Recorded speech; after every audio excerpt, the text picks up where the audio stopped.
राम राम शेतकरी मित्रांनो, पाहुयात पिंपळगाव, बसवंत, मुंबई, सोलापूर, बेंगलोर व चेन्नई येथील आजचे म्हणजे दिनांक 22 फेब्रुवारी 2025चे कांदा बाजार भाव.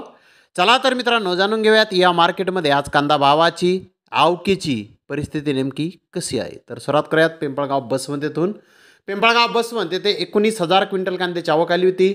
पिंपळगाव बसवंत येथे 500 रुपयापासून 2,952 रुपये क्विंटलपर्यंत आज कांदे विकलेले आहेत. सरासरी बाजारभाव 2,150 रुपये क्विंटलपर्यंत सरासरी कांदे आज पिंपळगाव बसवंत येथे विकले आहेत. तर मुंबई येथे 143 गाड्यांची आवक झाली होती. गोळा साईज कांदे 2,500 ते 2,700 रुपये क्विंटलपर्यंत विकले. ॲव्हरेज कांदे 2,000 ते 2,500 रुपये क्विंटलपर्यंत विकले. गोल्टी 1,000 ते 2,000 रुपये क्विंटलपर्यंत विकले. चोपडा 1,400 ते 1,800 रुपये क्विंटलपर्यंत विकला. तर सोलापूर येथे आज फुरसुंगी गरवा माल 2,500 ते 2,900 रुपये क्विंटलपर्यंत विकला. रोज फुरसुंगी कांदा हा 300 गाड्या आला होता. तो बिग साईज कांदा 2,600 ते 2,800 रुपये क्विंटलपर्यंत विकला.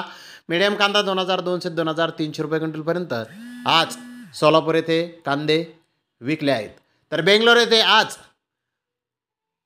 60,380 गोण्यांची आवक आली होती. ओव्हर साईज माल 3,200 रुपये क्विंटलपर्यंत विकला.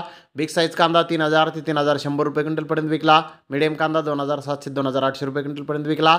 निपाणी येथील माल 2,000 ते 3,200 रुपये क्विंटलपर्यंत विकला. सोलापूर येथील माल 2,000 ते 3,100 रुपये क्विंटलपर्यंत विकला. नगर येथील माल 2,000 ते 3,000 रुपये क्विंटलपर्यंत विकला. बिजापूरचा माल 2,000 ते 2,900 रुपये क्विंटलपर्यंत विकला. दुर्गचा माल 1,500 ते 2,700 रुपये क्विंटलपर्यंत विकला. कर्नूलचा माल 2,000 ते 2,400 रुपये क्विंटलपर्यंत विकला. तर चेन्नई येथे 65 कांदा गाड्यांची आवक झाली होती. मीडियम कांदे 2,600 ते 2,800 रुपये क्विंटलपर्यंत विकले. तर फुल बिग साईज कांदे 3,000 रुपयापासून 3,400 रुपये क्विंटलपर्यंत विकले. आंध्र प्रदेशचा कांदा 2,400 ते 2,800 रुपये क्विंटलपर्यंत आज चेन्नई येथे विकलेला आहे. तर धन्यवाद मित्रांनो, आपण माझा व्हिडिओ शेवटपर्यंत पाहिल्याबद्दल. व्हिडिओ आवडल्यास लाईक करा, शेअर करा.